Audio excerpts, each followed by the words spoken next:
Mais Stéphane, il a été au début de l'aventure yogiste extrêmement important, déjà parce qu'on a une histoire très proche, et il va vous la raconter tout à l'heure. Et surtout, Stéphane, c'est lui qui a tourné, enregistré, réalisé les vidéos du programme Bien au bureau sur lequel vous vous êtes toutes entraînées pour votre certification. Les 15 capsules de 5 minutes, c'est lui qui est derrière la caméra. Il a énormément voyagé et moi je pense que c'était hyper important de l'inviter aujourd'hui pour vous raconter à quel point le yoga change le monde et pas seulement le monde de l'entreprise. Et moi je voudrais vraiment qu'on parle aujourd'hui de comment sa discipline qu'on apporte dans le monde du travail, elle peut faire des miracles bien ailleurs, bien au-delà de ça. J'ai été amené à l'hôpital en urgence et on m'a opéré de ce qu'on appelle un syndrome de la queue de cheval.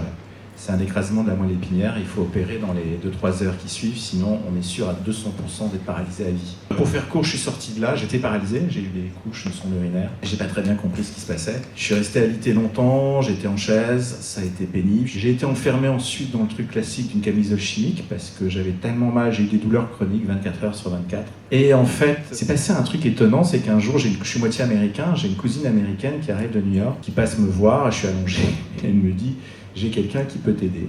Et je dis bien sûr, et pour ceux qui ont traversé des maladies et qui savent le désespoir dans lequel on peut être quand c'est long, celle qui est arrivée dans ma vie à ce moment-là, c'est une professeure de yoga, avec un charisme incroyable, une grande blonde norvégienne, moitié américaine, et elle me voit et elle me dit « écoute, je peux t'aider, j'ai aidé des gens dans ton cas, viens faire du yoga en Allemagne ». Et je me suis écroulé de rire, parce qu'à l'époque, tout était douleur, je pouvais pas beaucoup bouger, pas tenir debout longtemps, et aller faire du yoga dans un monastère zen en Allemagne. Et cette professeure étonnante, Thérèse, m'a conduit à travers les étapes de l'apprentissage du yoga. La première chose qu'elle m'a fait faire, j'étais tellement en souffrance physique, j'étais en colère, j'avais envie de tout péter tout le temps. Et elle m'a appris, donc tout de suite elle m'a dit, il faut mettre de l'air, il faut calmer le feu, la colère qui est en toi. Et elle est montée comme ça par paliers, tout en m'apprenant ce que j'appelle les fondamentaux du yoga, et c'est là où j'ai découvert un univers que je cherchais toute ma vie. Et en même temps, j'ai senti les progrès. Pour moi, le yoga fait tout ressortir, le bien et le plus mauvais. Et ça permet d'analyser le bien et d'aller confronter mes peurs et mes résistances. Et là, j'ai commencé à étudier l'anatomie du corps, et comment mon corps, c'est lui qui allait diriger mon cerveau. C'est lui qui allait dire au mental, allez, on peut aller plus loin, on peut faire bouger la jambe droite qui bougeait plus, etc., etc., etc.